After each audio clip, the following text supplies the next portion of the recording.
Hello दोस्तों, मेरा नाम अभिषेक है। देखिए दोस्तों, यूपीएस पेंशन 1 अप्रैल 2025 से इम्प्लीमेंट करा दिया जाएगा और इसी में कई सारी खामियां हैं। फाइनल तौर पे जो बातें हैं वो सामने नहीं आई हैं, फाइनली ड्राफ्ट सामने नहीं आया है। तो इसी की खामियां सुधारने के लिए और इसको ओपीएस का स्वरूप देने के लिए लगातार मेमोरेंडम दिए जा रहे हैं और साथ ही साथ जो बातें हैं, जो चर्चाएं हैं आधिकारिक तौर पे ऑफिशियल्स के द्वारा, वो भी की जा रही हैं। देखिए दोस्तों कि ओपीएस इसी रूप में बहाल होने के चांसेस बहुत कम हैं, लेकिन एक एनपीएस और यूपीएस की कड़ी हमारे सामने है। दो चीज़ें सामने हैं। यूपीएस के जो प्रोविजंस हैं, इसका शुरुआती दिनों में काफ़ी स्वागत किया गया, जब तक इसके प्रोविजंस हमें पता नहीं थे। जैसे ही इसके प्रोविजंस सामने आए, इसमें बहुत सारी खामियां रही हैं। जैसे कि वीरस का हो गया, आपका तात्कालिक तौर पे जैसे आप वीरस लेते हैं वैसे आपको पेंशन नहीं मिलेगी। आपको जो कॉर्पस है पूरा का पूरा जब्त कर लिया जाएगा, कुछ हिस्सा आपको मिलेगा। तो बहुत सारी खामियां हैं। तो देखिए दोस्तों, डॉक्टर मनजीत सिंह पटेल सर, जो कि लगातार एम्प्लॉयज़ हक के लिए आवाज़ उठा रहे हैं, बात कर रहे हैं, काफ़ी कुछ कर रहे हैं और इन्हीं के बदौलत काफ़ी कुछ संशोधन आपके सामने आए दिन देख रहे होते हैं। यूपीएस में जो संशोधन अभी संभावित है, तो हो सकता है कि मे भी यही आ जाए। तो देखिएगा, इन्होंने एक प्रस्ताव दिया है गवर्नमेंट ऑफ इंडिया को।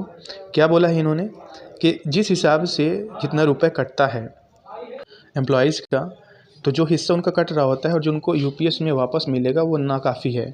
तो गवर्नमेंट एक प्रपोजल एक्सेप्ट कर ले कि रुपए तो ये काटती रहे, लेकिन जैसे ही अभी डेथ एंड डिसेबिलिटी केस जो है, जो कि एक रूल आया था 30 मार्च 2021 को, the central civil services implementation of NPS rules, ये इसमें बदलाव एक हुआ था।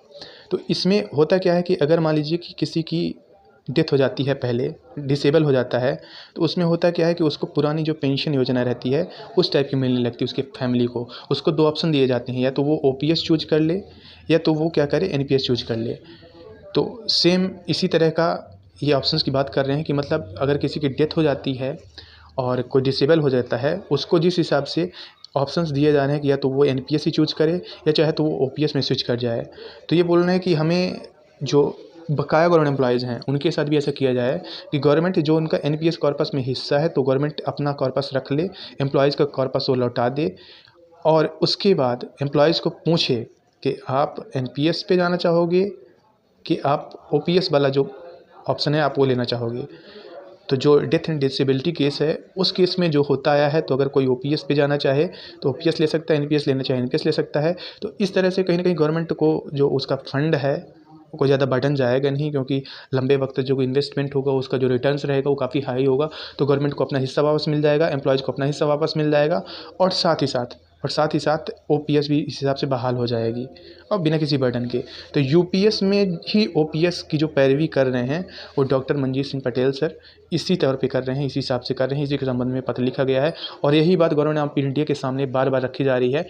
ओल्ड पेंशन स्कीम, जो पुरानी पेंशन योजना है, एग्जैक्टली वैसे बहाल हो पाना तो शायद मुश्किल लग रहा है, लेकिन ये जो बात है एक्सेप्टेड हो सकती है दोस्तों।